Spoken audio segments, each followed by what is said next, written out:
In November of 1988, East Germany did something they had been doing for decades. They censored a publication, and almost immediately, its citizens erupted in protest. The Stasi were forced to reprimand 3 of their own officers, and citizens negatively compared the state's actions to that of supporting Nicolae Ceausescu. But the state was firm. The magazine was actively publishing articles critical of the Soviet states, and what's more, they had just published an article which implied that World War II had been just as much of the fault of Stalin as it had been for Hitler. So who published this subversive magazine? How was it allowed? Well, the publisher was Novosti, an official state publisher of the Soviet Union, and the magazine was Sputnik, a digest of media from all over the Soviet Union. The subversive magazine was a product of the Soviet Union, and East Germany had just censored it. As I said, this was common in East German history and more or less accepted practice. Citizens were well used to the scissors of the mind before the scissors of the state came out. But this time, East Germans rejected the censorship. To them, this action itself undermined the Socialist Unity Party's legitimacy, the very thing that the party had been trying to prevent in the first place. By the time East Germany lifted the ban, the entire landscape of East Germany had changed, as the lifting of the ban happened right before the fall of the Berlin Wall. But to explain how we get there, we first need to back up slightly. Because the banning of Sputnik was less about the magazine itself and more about the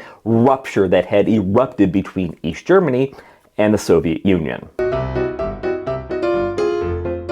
So the breakup of the Soviet Union and East Germany had been happening in slow motion ever since Mikhail Gorbachev had come to power. To yada yada over a lot of history, Gorbachev intended to fundamentally change the Soviet Union, and those changes had ripple effects to the Soviet Union's allies and satellites. And one of the biggest was East Germany. You see, East Germany carved itself an interesting place in the Soviet bloc due to being literally on the front line of the Cold War. In exchange for unquestioned loyalty that didn't need to be reminded of their place, East Germany would be treated like the shining city on the hill of the Soviet bloc. And this had been achieved. Out of all the Soviet bloc nations, East Germany had the highest standard of living with incredible well-aided political stability. But this cost a lot of money, and by the 1980s, the Soviet Union was running out of it. Embarrassingly, East Germany had needed to go to West Germany for an economic bailout in 1983. And this is roughly when unrest started to move out of the underground in East Germany, as more and more the average citizens started to feel the pinch. Gorbachev's reforms famously called for more openness in society. This meant that things could be talked about that were critical of the Soviet Union. In theory, but that's not the point of this video. Gorbachev also called on the other nations of the Soviet bloc to engage in their own programs of glasnost, and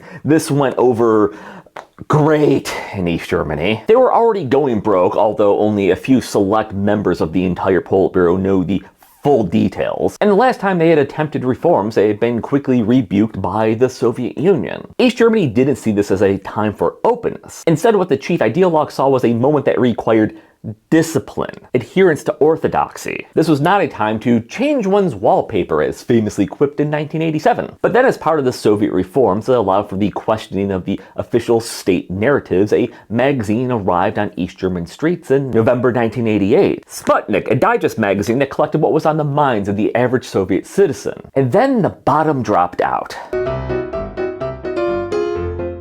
So let's briefly go over how World War II was taught in East Germany, as it's where the Socialist Unity Party derived all of its legitimacy from. By 1989, things had been distilled as such. Germans had been tricked into following the Nazis despite the warning of the German communists. A horrific war happened in which Germany was saved by the Soviet Union. The German communists, who had been right all along and had been ignored previously, returned to rebuild the nation. And those communists who came back were the ones that formed the Socialist Unity Party, and had rightfully been the leaders ever since, protecting Germans from the elements of society that produced the Nazis. And that's why they were in charge. They had been ignored before, and it was their duty to prevent it from ever happening again. And then in 1988, this issue of Sputnik goes on the shelf and goes, hey, so shouldn't the communists also hold some level of blame for the rise of the Nazis because they refused to work with the other political parties to stop them? Like, considering how things turned out, that strategy backfired and everyone involved deserves blame for what happened, and it should be considered part of the analysis of this time period that the German communists and Stalin's short-sightedness hold some amount of blame for World War II. Basically, this directly stated that the Socialist Unity Party had no legitimacy as the leaders of East Germany, that they, in fact, also held the legacy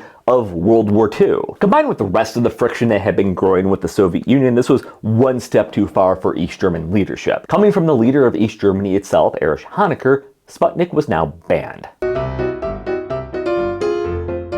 According to a Stasi report from December of 1988, members of the official news agency of East Germany immediately stated that the banning of Sputnik was unwise and would have unintended consequences. The Stasi didn't need to look further than their own ranks to see the beginning of this. Actual Stasi agents made official protest against the banning of Sputnik. We have records of a Stasi propaganda officer writing that he can no longer agree with the methods of control used by the state over news media. That he had recently been elected to office in East Germany was of even greater concern to the Stasi. He was officially reprimanded by the party and removed from office. But the complaints didn't stop there. Average East German citizens engaged in heavy complaint, directly expressing their opinions to the state via letter and engaging in written subversion. It is funny to look back on, but as all of this is happening, so is the pressure cooker of East Germany starting to really start to steam. More people have been fleeing than had since the 1950s, crushing debts are piling up, consumer goods and fresh fruit and vegetables are becoming